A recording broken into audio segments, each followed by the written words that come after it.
Hey, what's up everyone? It's the final round and my name is Jordan. This is usually a channel where the episodes come out before the lines drop. That will be the case for baseball.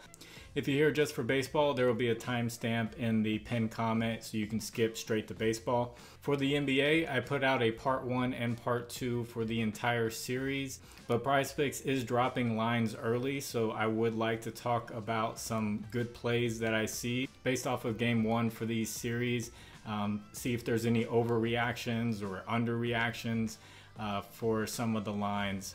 I have a Discord, the link is in the description. We'll discuss the lines throughout the day for NBA and baseball, and there's also a good soccer discussion that goes on in there. It's a great community, so you can join and bring your input and perspective. And if you can, please like the video, subscribe to the channel if you haven't.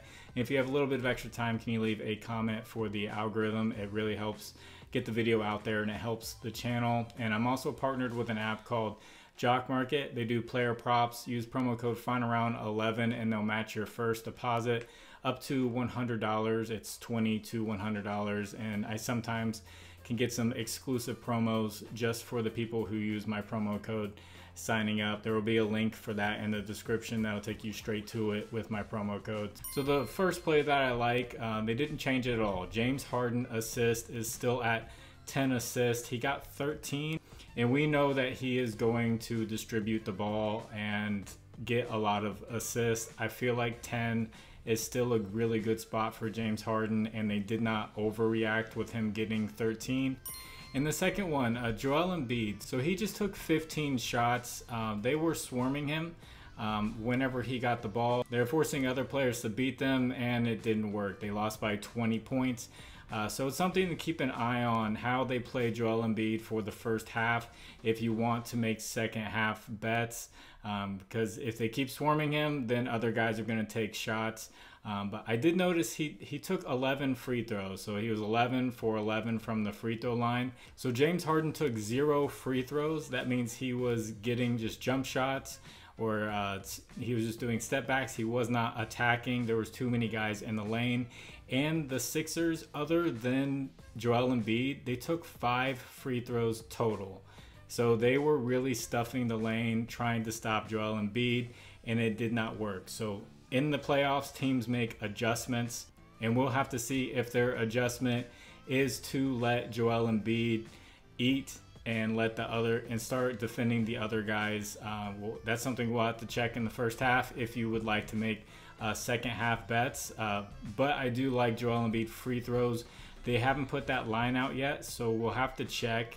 If it's around 7 or 8, I think it's going to be a really good line to take. And also something I noticed, if you're thinking about taking James Harden points, he took 21 shots to get 23 points.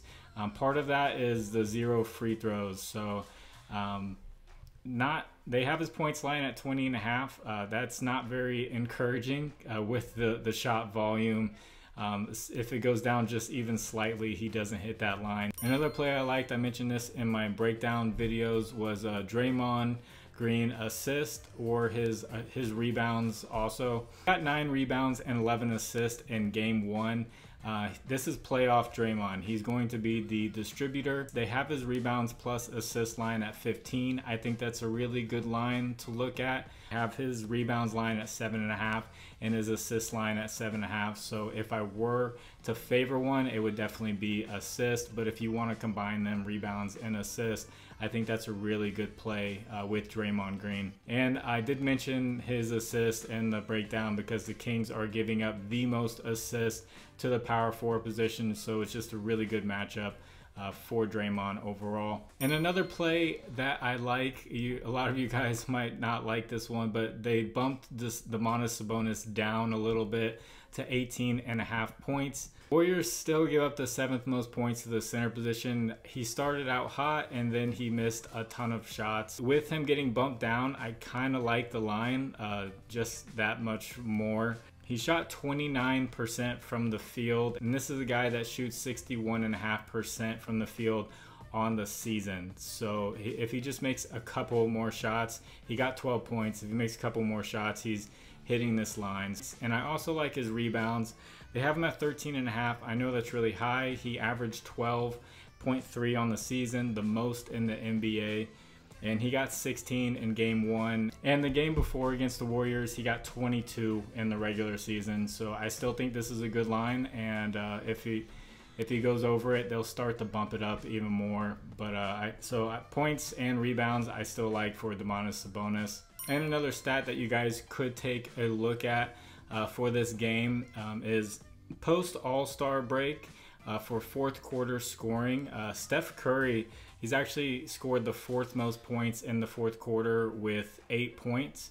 So check fourth quarter lines. And also De'Aaron Fox has scored the 6th most points in the fourth quarter with just 7.9. So they're both pretty much getting 8 points post All-Star break in the fourth quarter. So if the game is close in the third quarter and they're going into the fourth quarter, you could easily do a 2-man with points for Curry and Fox if they have their lines at 5.5 or 6.5, because both of these guys are going to start taking most of the shots for their teams. It could be an easy 2-man where you can get a 3x.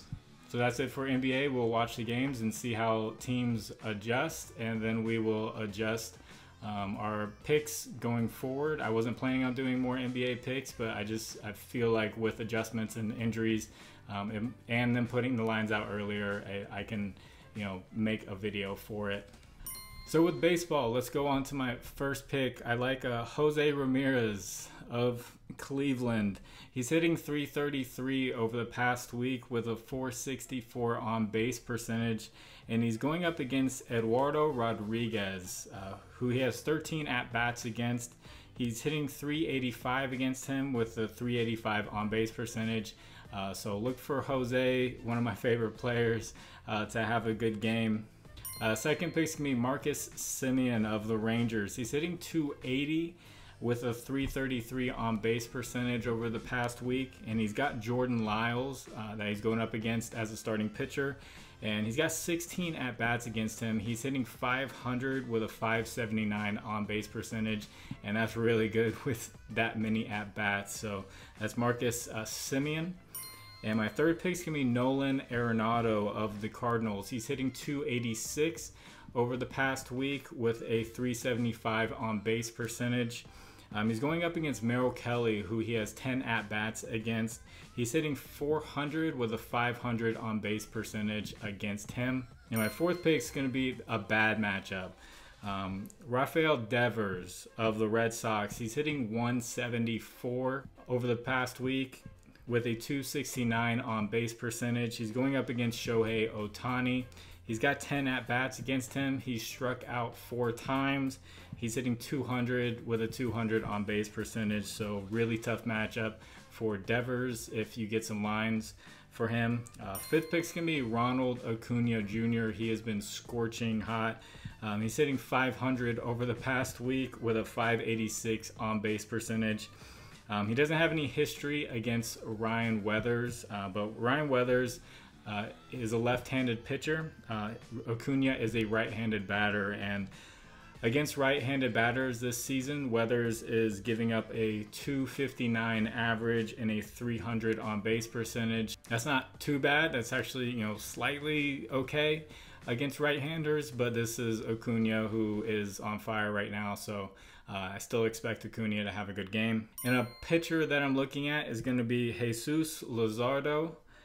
He's got a 29% strikeout rate on the season.